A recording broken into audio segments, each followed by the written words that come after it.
I stepped into the restaurant and knew, instantly, the night had happened without me. Plates were cleared, wine glasses sweated on linen. The table held the quiet that comes after money's been spent. Mom looked up with the smile she saves for requests. "Oh, there you are," she said. "You're late." Dad leaned back, satisfied. My sister, Wren, didn't bother to hide boredom. A server set the leather check folder in the center. No one reached for it. It simply waited, like it had my name printed inside. Mom tipped her head. "You don't mind covering this, right? Since you've been working so much." Wren laughed once. "Relax, you're always good at handling stuff." Handling stuff. The phrase clicked into place with every other time I'd been the quiet solution. I'm Marina, 30. In my family, I'm easy. Easy to rely on, easy to ask, easy to praise when I don't make anyone uncomfortable. On paper, we're warm. Anniversaries, birthdays, photos where we lean in close. At the table, space belongs to whoever demands it. Growing up, Wren's moods ran the room. Mine were meant to stay small. I learned early that silence earned approval. "Marina understands," Mom would say, patting my arm. Understanding became my role. Then it became my invoice. Groceries, utilities, last-minute emergencies that never stopped. Each request sounded temporary until it wasn't. I never corrected them when they assumed my job was modest. Letting them underestimate me kept the peace. It also kept the asks coming. I sat in the only chair without a coat draped over it, breathed in butter and wine, and watched them wait for me to perform. For the first time, instead of shrinking, I asked myself, what would happen if I didn't? I paid. Not because I owed them, and not because I was scared. I paid for one last clean data point.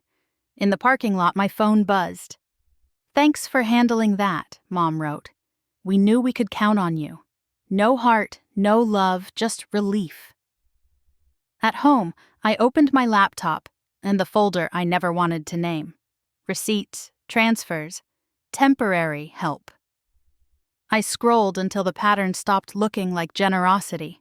Groceries, utilities, a weekend trip that ran over, a loan for Wren's deposit that never returned.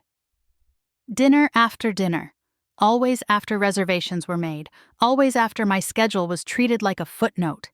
The total wasn't what hit me, the timeline did. How early it started, how quietly it grew, how naturally everyone adjusted their lives around my silence. Evan walked in with 2 mugs of tea and set one by my elbow. He didn't ask what I was doing, he waited. "They didn't even pretend tonight," I said. "They didn't have to," he replied. "They're certain you'll cover it." I told him Wren's line, how I'm good at handling stuff, and how it landed like a collar. Evan's mouth tightened. "People call you easy when they expect you to stay." "I'm done," I said, calm enough to scare myself. "Do you want to talk to someone first?" he asked. "My attorney," I said. "Not for feelings, for boundaries." I didn't write a long message. I didn't warn anyone. I decided to stop participating and let their assumptions collide with reality. 2 weeks later, Mom texted, "Same restaurant. We should all be together. Join when you can." I looked at the words, felt my pulse steady, and typed, "Yes." 2 weeks later, I returned to the restaurant. Warm light, soft jazz. My parents already seated, certain. Wren was mid-story, Dad laughing like nothing had happened. They'd ordered without me, again. Mom brushed my wrist.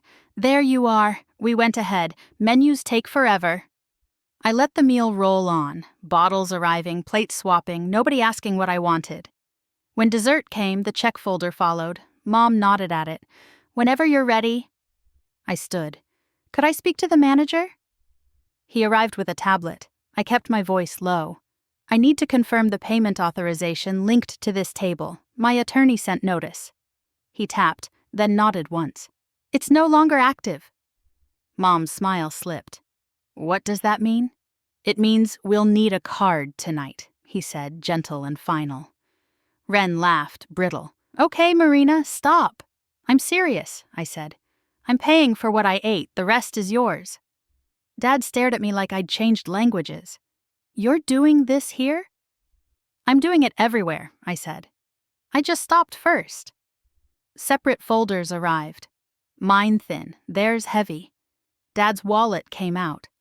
Mom's hands shook as she signed. Wren kept staring at the total, like the numbers might apologize. Outside, the air felt clean. The calls came in waves. I answered once. I love you. I won't finance you. After that, plans shrank to what they could afford. My life widened.